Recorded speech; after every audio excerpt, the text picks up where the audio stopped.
Good morning. I'm Eric Edelman. I am a lapsed diplomat, former Undersecretary of Defense for Policy, and on the advisory board of the new center, as Mark Dubowitz mentioned earlier this morning. And I'm delighted to be moderating this panel about great power competition. And I can assure you that you have arrayed on this panel an unbelievable array of expertise. And I say that because not only are the panelists extraordinarily qualified professionally, but they're all my friends. And they're all people I've had the opportunity to work with in the past.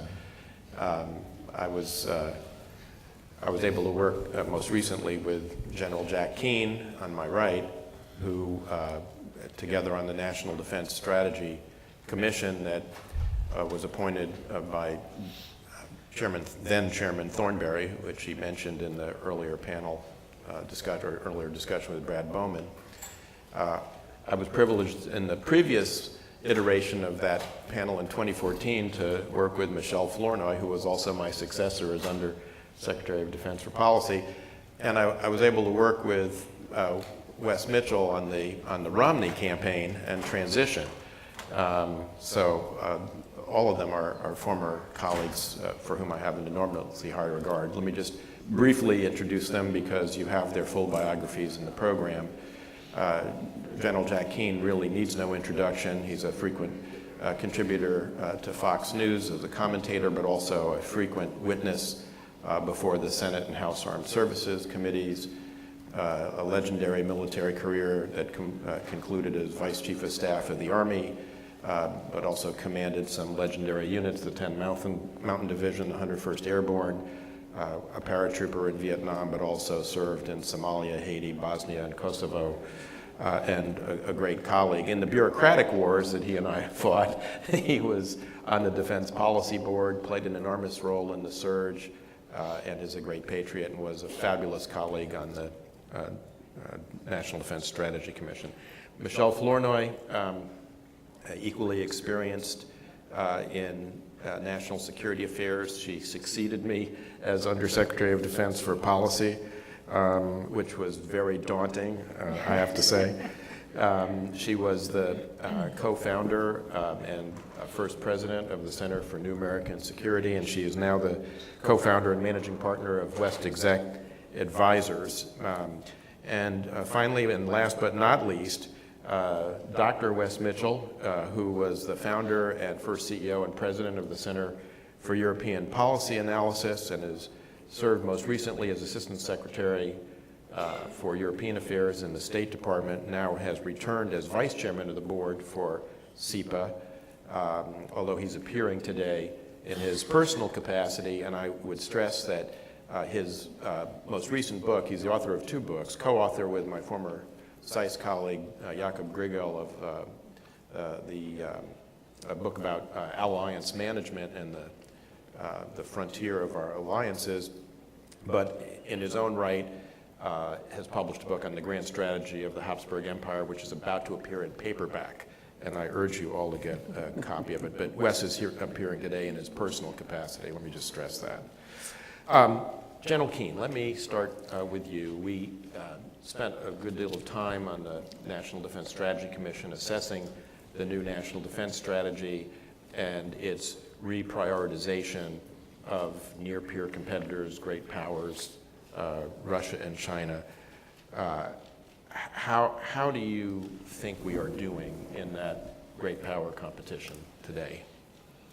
Yeah, well, thanks, Eric, for the introduction, and I certainly enjoy the company of my colleagues up here, all very well known to all of you. And by the way, congratulations on this inaugural conference, certainly very well attended.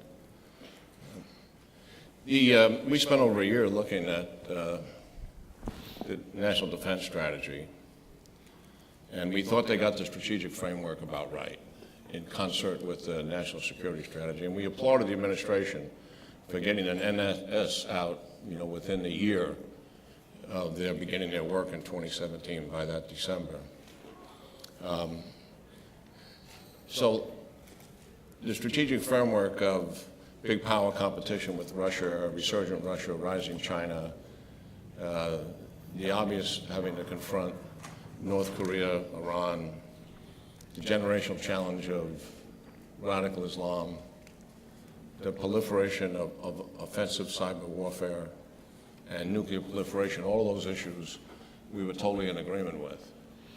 And certainly the resurgent Russia returning, Putin returning Russia to the world stage as a global power, pushing against American hegemon, and developing in 2 decades a significant sphere of influence in Eastern Europe, in the Middle East, South Asia, Latin and South America, Africa, and the Arctic. It's really quite remarkable.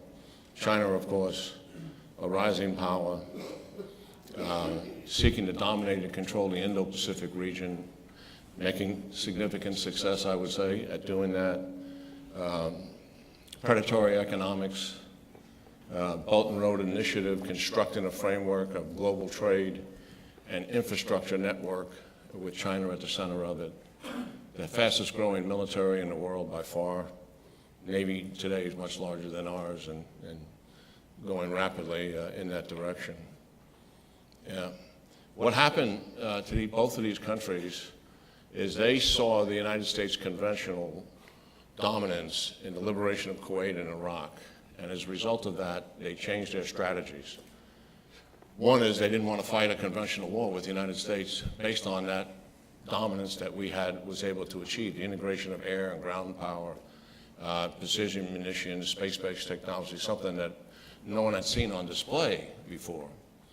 And so one, avoid that confrontation, but two, put in play a strategy to deal with one, conventional buildup. And both of their strategies are largely defensive, asymmetric strategy designed to take away the dominance that the U.S. has in air and maritime power.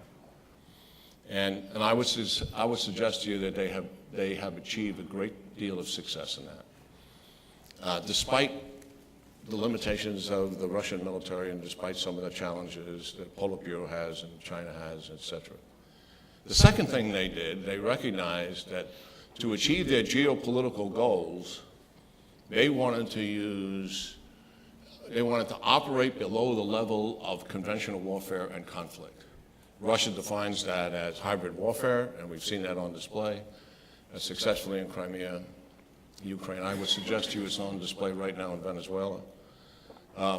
Also, China in gray zone operations through intimidation, coercion, air and maritime challenges in terms of international zones on a regular basis, undermining civil society on a regular basis. I mean, the Japanese scrambled alert aircraft 600 times last year, over 600 times. That's almost 2 a day. And today, this year, they're 30% ahead of that. Taiwan's in the same way. So this is constant, every single day, week in, week out, month in, month out, wearing down our allies in the region. When I talk to leaders in Hanoi, they talk about 130,000 Chinese fishing boats that work for the PLA that have military radios, and as a result of that, every single day they're challenging their fishing rights. Constant intimidation in South China Sea. So that is what we're kind of coping with. And then we took a look at the national defense strategy, and we had 2 major consequential conclusions. One, we were alarmed by the fact that we are in a national security crisis and in a period of danger that we haven't seen in decades. The fact is, if we were in a conflict with either one of these adversaries today, the casualties to personnel and to high-value assets would be on a scale that we have not seen in a very long time, Korean War, World War II. We also concluded that we would struggle to win, and indeed, we could lose. The chairman of the Joint Chiefs and the Joint Chiefs themselves said as much about the high risk that we are in dealing with conventional war and a near-peer competitor. They said that in 2017. Admiral Davidson, who just took over in the Indo-Pacific Command now, it used to be Pacific Command, at his assumption of command ceremony, said publicly there's no guarantee that we could win a war against China today. Compounding this problem, and what contributes so significantly to the crisis, is the fact that there's a deterioration of the United States military dominance and an erosion, and this is important, of credible deterrence. And that is what is driving up the risk. The fact is, our preoccupation with 9/11 wars, and that word is not to be critical, is a fact, and the funding and priorities that drove that, to when those wars were winding down, as opposed to refreshing our budgets to recapitalize, what did we do? We reduced. And then we came up with this mindless, irresponsible act called the sequestration that kneecapped the services rather dramatically. So they have caught us in terms of the technology advantage that we have in many areas, not all, but many, the most significant ones, and in some cases they've gone right past us. So that is the flag that we waved as a result of a year plus on the commission. We talked to every combatant commander, every service chief, and we played war games, classified war games, to see what would happen dealing against Russia and against China. I can just tell you the results were not good. The other thing we concluded is that while the National Defense Strategy gets the strategic framework correct, the implementation and execution of it is less than satisfactory. And what am I talking about? We do not see a comprehensive strategy to counter Russia and China, whole of government, collaborated with our allies, that identifies ways, means, and ends. We didn't see it. Number two, in dealing with their unconventional warfare, which gray zone operations is and also hybrid warfare is. And by the way, while we have different names for this and the means that they're using are different, unconventional warfare has been the predominant form of warfare since the history of mankind, where an opponent to an adversary that has greater power or greater means uses unconventional means to take advantage of that adversary. And that is what has been happening here. And we saw no campaign plan, coherent campaign plan that involved all of government, because the military only has a role to play here, and in some cases it's not a dominant role. No campaign plan and no operational concepts to deal with that. So we believe, when we finished our work at the end of last year, that we have major challenges in front of us in terms of developing strategies that make sense to counter Russia and China. Thank you, Jack. That was a great summary of the commission report. I hope someone's recording this. That's great. Michele and Wes, before we go to audience questions, I want to ask each of you to drill down on the two specific competitors. Michele, you and I wrestled with us in the 2014 NDP, and you were, of course, involved in the preparation of the leading up to the National Defense Strategic Guidance of 2012 that helped reprioritize the Pacific and rebalance our forces towards the Pacific. How do you think we're doing today in the competition with China overall? Well, I don't disagree with anything Jack said. I think that we are, there's a great sense of urgency in the community of people responsible for dealing with the potential of a crisis with China, and a huge disconnect in terms of attitudes you see out in society in general, and also even on Capitol Hill sometimes. So I think China is competing extremely hard economically in terms of technology, and now under Xi, they've sort of gone from a hide and bide posture to now one of flexing their military muscle more, trying to start to realize their aspiration of being kind of the hegemonic power out to the second island chain.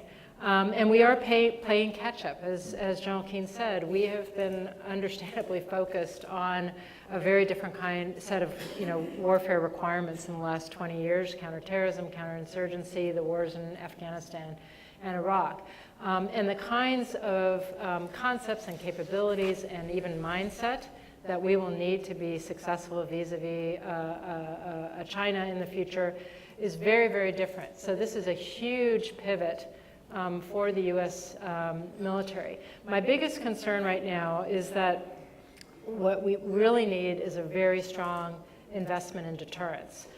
We need to, understand the Chinese leadership's calculus of what do they really care about. And if we adopt a cost imposition strategy, what costs will most quickly get them to choose an off-ramp rather than to choose conflict. In my view, the only way a conflict starts in Asia in the next many years will be if China, the Chinese leadership, miscalculates. Either they underestimate our resolve and our commitment, or they underestimate our capabilities.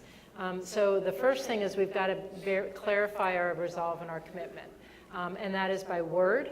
We don't have a declaratory policy that's clarified our positions to China, but it's also by deed. It's routine freedom of navigation operations, things to reinforce the rules of the road in the region that have undergirded stability and economic prosperity over 70 years now.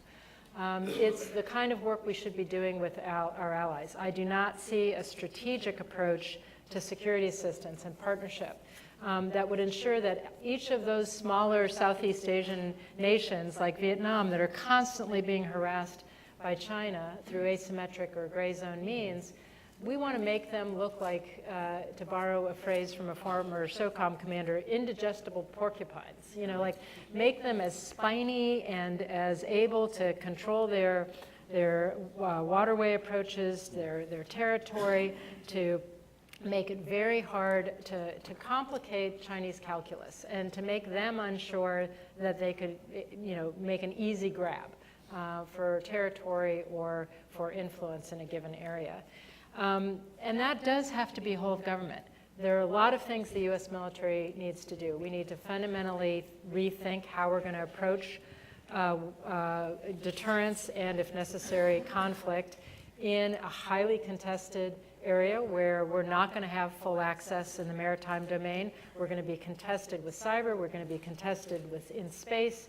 Our forces will be under fire as we also try to prosecute the campaign. Very different situation than anything we've encountered for many decades.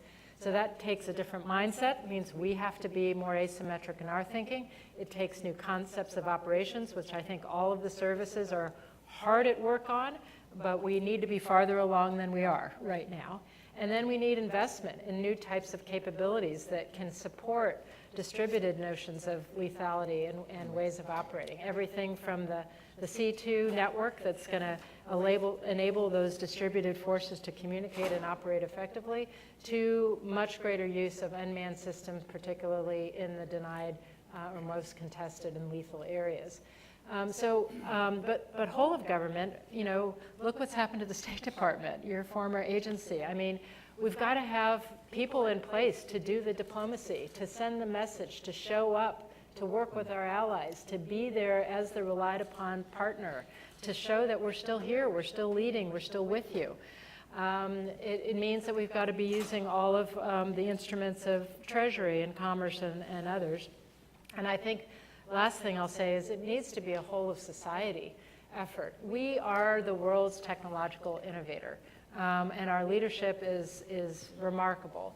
But there's a huge disconnect between our national security community and our tech community. We have to take down the obstacles that we impose on ourselves in terms of our own acquisition processes and cumbersome bureaucracy.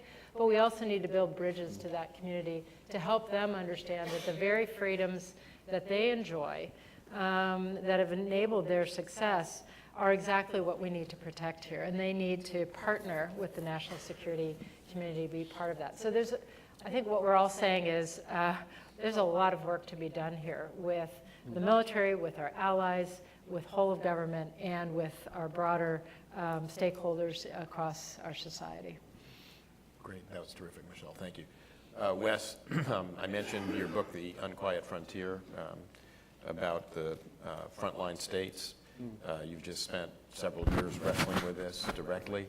How do you think we're doing in the competition with Russia? And is it a different kind of competition than China? I mean, it's by most standards really a declining, not a rising power. That doesn't necessarily make it, less dangerous. It might make it more dangerous. But I think we went for the better part of the last 30 years underestimating Russia. I agree with General Keane's very sobering assessment. I think we became habituated, the Western mind came to see the world as a place in which there were no serious predators, at least not on the model traditionally in history of a big power that's capable of changing the structure of the international system. I think there was a good dose of ideological hubris in that.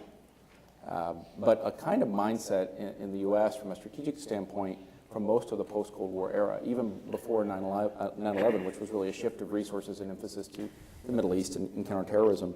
I think more than that, the mindset in the post-Cold War era has been the assumption of no peer competitors and more or less limitless resources on the part of the United States.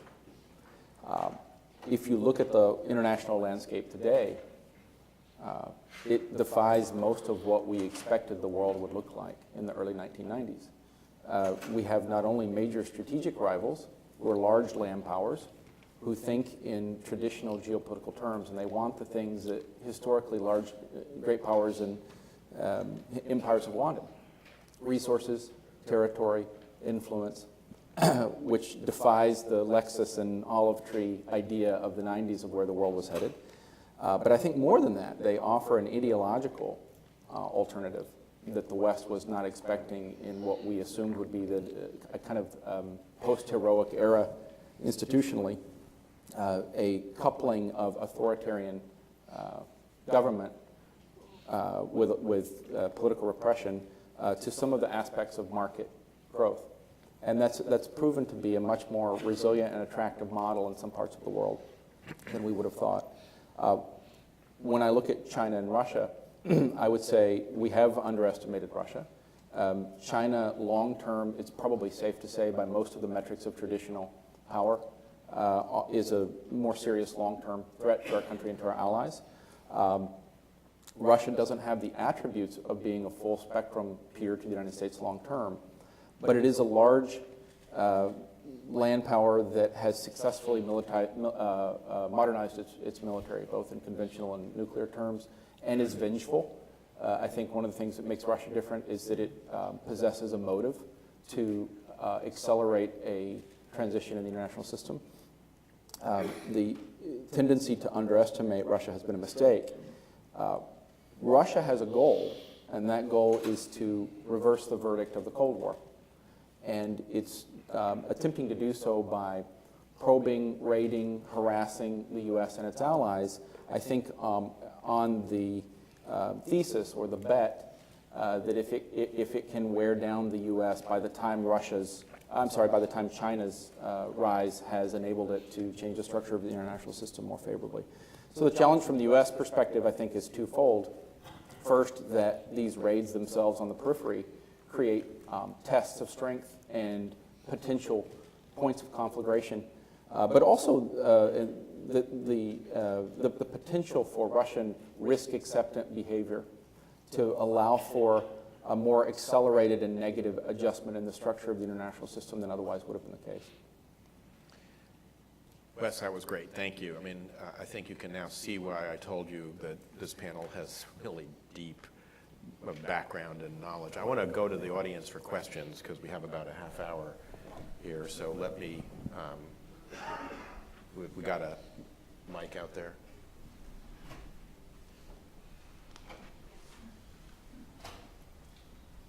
Over here in the front. Good morning, Rebecca Grant, Iris Independent Research. China hasn't much combat experience. Russia has gained quite a bit in Ukraine and Syria, and I'd like to get the views of the panel on how this disparity in combat experience may affect us in the next few years. Yeah, I'll take a stab at that. China has gone through something of a military revolution. They've purged hundreds of generals. I mean, they used anti-corruption as a means of doing that. Some of that's probably a power grab as well as an issue with competence. But they've looked at us very closely, and so they've organized similar to us. You know, we keep our administrative functions and our training functions separate from our operations, and they've done the same thing. Major change for them. They've established 5 regional commands, similar to our combatant commands, Indo-Pacific, CENTCOM, etc. And they are trying to integrate air power, sea power, and land power, likely not achieving the kind of competence that we have. But they are untested. They're not battle tested, and they're aware of that. There's also some hubris inside the PLA because they have capabilities that they've not had in the past, and they put pressure on the Politburo and President Xi to actually do more than what they are doing. The other thing is I think they would have major command and control problems, given their historic background, just the nature of a communist state, in trying to deal with dynamic, fluid situations on a battlefield. Russia, in terms of hybrid warfare, they have been enormously successful in staying below the level of conventional warfare, disguising the kind of warfare that they're doing, and using a massive disinformation campaign against their own people in terms of why they're there, the host country, and also the host country's allies, to paralyze the allies' decision-making in terms of should we confront or not confront. There's no reason why they won't continue to do that. So last January, Putin puts 400 members of the Wagner Group in Venezuela. He's a military firm, if you're not familiar with it, operates as a military organization. We killed 200 of them in Syria. They were in Crimea, eastern Ukraine. They've been in Africa, Central African Republic. And the purpose is to secure the regime. And then a month ago, he brought in senior advisors and some technicians to fix the missile defense systems, but a number of senior advisors to work right with Maduro to guarantee the security of the regime. So I think when Secretary Pompeo was saying Maduro's on his way to the airport and somehow the Russians convinced him not to, well, standing right next to Maduro is a Russian advisor who's talking to Putin. This is hybrid warfare. This is warfare that's engaged every single day in trying to obtain geopolitical influence.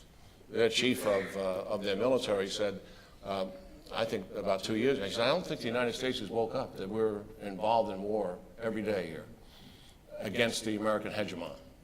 So, look, Russia has serious military problems. They've only professionalized 30 to 40% of that military. The rest of it is conscript military, 1 year only, problems with repair parts, reliability of systems, low morale. But the 30 to 40% that they professionalize, very capable, and that's the only thing that you're seeing. And that is what would give us some challenges in the Baltics, in Eastern Europe. I would just add to that. I think it's a great question. I think as a result of Syria and Ukraine, you have a Russian military that is blooded and has had a couple of proving grounds for new technologies and techniques against a backdrop of a Western assumption that Russia was militarily not capable of shaping events on its immediate periphery, much less further afield. I think the significance of Ukraine is, and the events there in a military sense, is that it shows the importance of land warfare.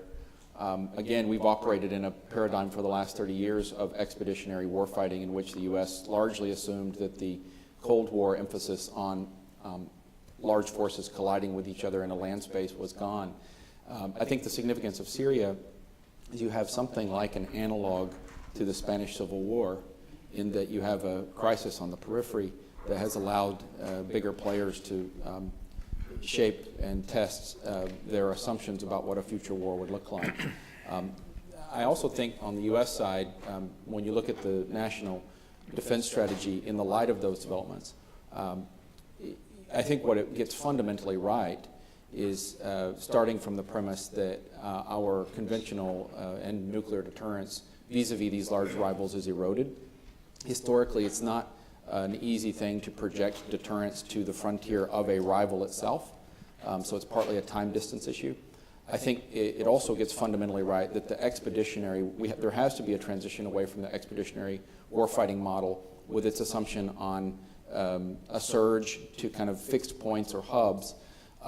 And this is the bigger point that we see in Russian behavior, is the potential for fait accomplis that place the burden of escalation on the U.S. and its allies. I would highlight as the single most important strategic military problems that we're facing. I think NDS recognizes that. It's going to take a shift in doctrine and operation and resources and other things to come around to it, but the needle has started to move. I think the key is going to be for us to get to a place where we can avoid those fait accomplis. And then insofar as there is a crisis, we have to find a way of placing the burden on escalation with the Russians and Chinese, and not with the United States and its allies. Michelle? No, I would just add, Rebecca, that I would bet on an American soldier, sailor, airman, marine, with combat experience any day over a Russian or Chinese counterpart. But to your point, this is going to be a different kind of warfare. It's been a long time since we have fought without domain supremacy from very early moments of conflict. We have never fought with constant cyber harassment, losing, comms connectivity, ability to plug into the network, constant attacks in space, constant harassment. So, and in a situation where the name of the game will be to not to sort of have the slow building of the Iron Mountain to surge and then be in a position to bring force to bear in an overwhelming manner, but more, how can we very, very early overwhelm the aggressor in ways that impose costs so dramatically, so quickly, that they choose an off-ramp. And they choose not to escalate further. Remember, these are both nuclear powers, right? So the name of the game is going to be getting them to take an off-ramp early. But that takes a very different kind of approach and a different kind of warfighting that, while I have total confidence in our forces' ability to adapt to that, we're only now starting to conceptualize that, to start to train people to it, to really push in that direction. I'll give you one example. My son's about to graduate from the Naval Academy. Naval Academy just reintroduced celestial navigation and using a sextant. Like, you may not have your GPS satellite, and you need to figure out where you are and how to navigate. And that was a skill that his dad learned, years ago in the Soviet, era. But it's not one that our Navy has had to worry about until now. So there's a huge training and doctrinal change and changing how we fight challenge that we face. General Keane. Yeah, I got a two-finger here. One of the things, though, we're not in position as we were during the Cold War. So we're an ocean away from a fight with Russia in Eastern Europe, and we're actually an ocean away in the Pacific, given the amount of resources that we need to bring to bear. So the idea of what we all witnessed in '91 with a strategic deployment to Kuwait, and again another strategic deployment in 2003 with the liberation of Iraq, and that was a permissive strategic deployment. Those days are gone. Yeah. I commanded Fort Bragg, North Carolina, and that's a major deployment base for the United States. A commander today at Fort Bragg, in the pre-deployment phase, will be disrupted because of cyber attacks on personnel manifesting, loading rail cars, moving convoys to the ships. Transcom commander, who is in charge of military airlift and sea lift, will tell you he doesn't have enough ships or airplanes to get us to the theater, and he's going to be disrupted entirely en route by cyber because his networks are unsecure and he's also going to be disrupted kinetically. Major challenge. Solution? We don't need to recreate the Cold War in terms of forward deployment, but we need more deterrence in both of those theaters than we currently have to reduce the weight of a major strategic deployment and the vulnerability that we have. And one other thing I didn't mention before, the Trump defense buildup is absolutely critical to where we are. Similar to the Reagan buildup, I think it's actually more critical because we're dealing with rising powers as opposed to a diminishing power that we were confronting in the 80s. And people, to include the president sometimes, says, I fixed defense. I haven't fixed defense. This is the beginning of 5 or 6 years of sustained budgets, which was a major conclusion of the commission. And in that, if we don't get this right, the money is there, but we really got to put our heads on what do we actually need.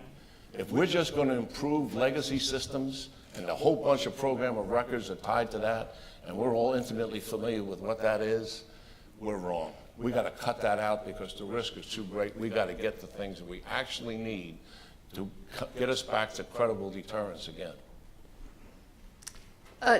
Barbara Leaf, Washington Institute for Near East Policy. All of you have touched on, and Michelle, you specifically said, well, several of you did, this issue of deterrence and declaratory signaling as, you know, words and deeds as far as China goes. I'm curious, so this is time for a little, you know, Maoist self-criticism for the U.S. Why haven't we been able to reconfigure ourselves?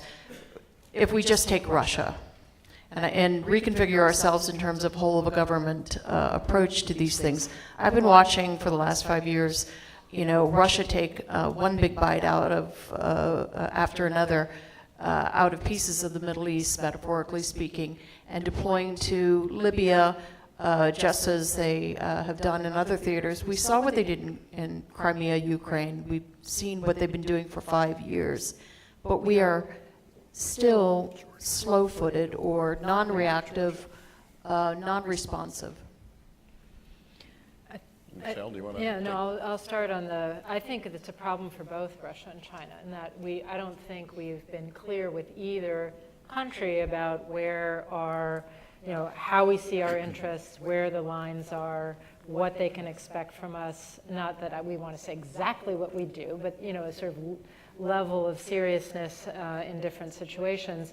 I think in the Russia question, you know, you've had it's disparate voices within the administration. You have some people like Secretary Mattis, who was very clear in, you know, with his statements with Russia, and actually supported actions that were designed to thwart their ability to interfere with our recent congressional elections. There was no question about where he stood. You had similarly strong statements from other cabinet officials, but there hasn't been a unified, you know, at the presidential level, some of the signaling has been more friendly to Russia, not tough on Putin, not clear on the lines, and so I think that's created confusion. And I think the thing I worry about most is that I don't think we've even set up a clear deterrent going into the 2020 elections. Putin has paid virtually no price for the meddling in the past.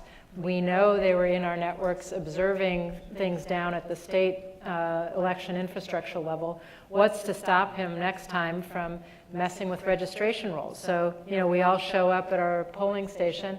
Oh, we have here, you moved. You're not on the list anymore. Imagine the chaos that would happen. Why wouldn't Putin go there? Maybe you have a different view, but he's not paid a price. On the China side, I think, again, we've been very, you know, the president's very tough on the economic dimensions, but it's only been recently, I think, that we've kind of recovered a regular tempo of, you know, freedom of navigation. We're still not consistent with our allies there. We're still not showing up in the way we need to show up. And so, again, I think that it takes really a whole of government effort. And if the president and the Secretary of State and the Secretary of Defense and others are not completely in lockstep in how we communicate, and that communication isn't backed up with clear action, you know, we're in a weaker position. Now, I hope that, and one of the things I do think will contribute to deterrence is in an actual crisis, I think there are some things that we should hold in reserve, some capabilities that we want to be able to demonstrate in a way that surprises them and puts them back on their heels in the moment to say, oh, we didn't know they were capable of that, maybe we should calculate. Again, I don't think we can change their calculus, but we need to know how to affect their calculus to choose to de-escalate. I would add a couple of things to that. When you were talking, Michelle, I was remembering the years of the Obama administration.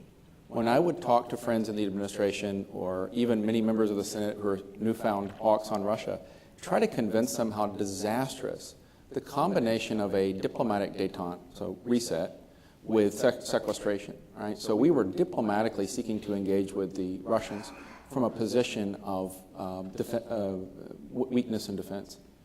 And there was little receptivity to that until the Ukraine war. What I would say of the last 2 years is that I think you have a fundamentally different approach in terms of imposing a willingness to impose costs on Russia. In the last 2 years, we've now had, under the Trump administration, upwards of 270 sanctions brought to bear against Russian individuals and entities. We've armed the Ukrainians and Georgians, which the previous administration was not willing to do. The United States has led or participated in more than 150 military exercises in Europe in the last 2 years. We have, through a pressure campaign, brought about more than $100 billion in increased European NATO defense contributions. So I disagree with the assertion that the United States has not staked out a clear position on Russian aggression. Where I would characterize where we're at as a country is one of awareness of the problem, increasing cost imposition on the Russians, both economically through sanctions and militarily. By the way, I think it's the combination of political cost imposition through sanctions with a defense posture that ends sequestration and recapitalizes our nuclear arsenal, or we will start to change Russian behavior, because over time we'll do what Reagan did. We will force the Russians to spend on areas of defense that they either don't want to spend on because they can currently spread it around.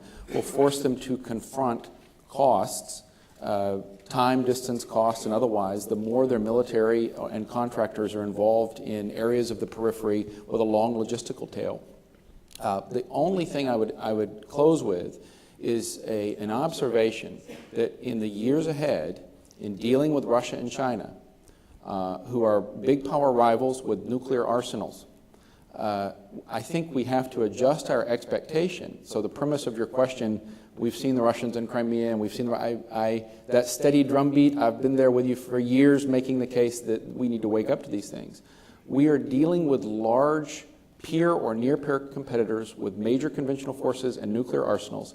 And I think it will take a strategic adjustment from the last 30 years of an expeditionary mindset that assumes that the United States can, almost by fiat, change behavior or outcomes. I think what we're looking at is a protracted struggle. It's a little bit like when the U.S. in the 1950s woke up to the fact that the contest with the Soviet Union wasn't going away. We have to absorb that as a society. Our allies have to absorb that. And I think it's a fundamentally different kind of strategic contest than one where you get immediate results by going into Iraq or going into, and so I think that strategic adjustment will be important. I think just real quick, in terms of making an adjustment to the unconventional use of hybrid warfare, for example, on NATO, we saw it displayed in Crimea and in Ukraine. Why doesn't NATO have a declaratory statement as part of the North Atlantic Council and say, and find the words to say it, but if you're going to introduce special operation forces to create civil unrest in a country, disguise the introduction of military forces, conduct massive cyber attack along that, we're going to consider that a violation in Article 5 and respond accordingly. Draw a red line. So we're not going to tolerate that kind of behavior. It is warfare. And when you watch what the Russians have been doing the last 3 years, when they're going into the Baltics, every time they practice the exercise, the first is the introduction of hybrid warfare, just as they did in Ukraine and Crimea.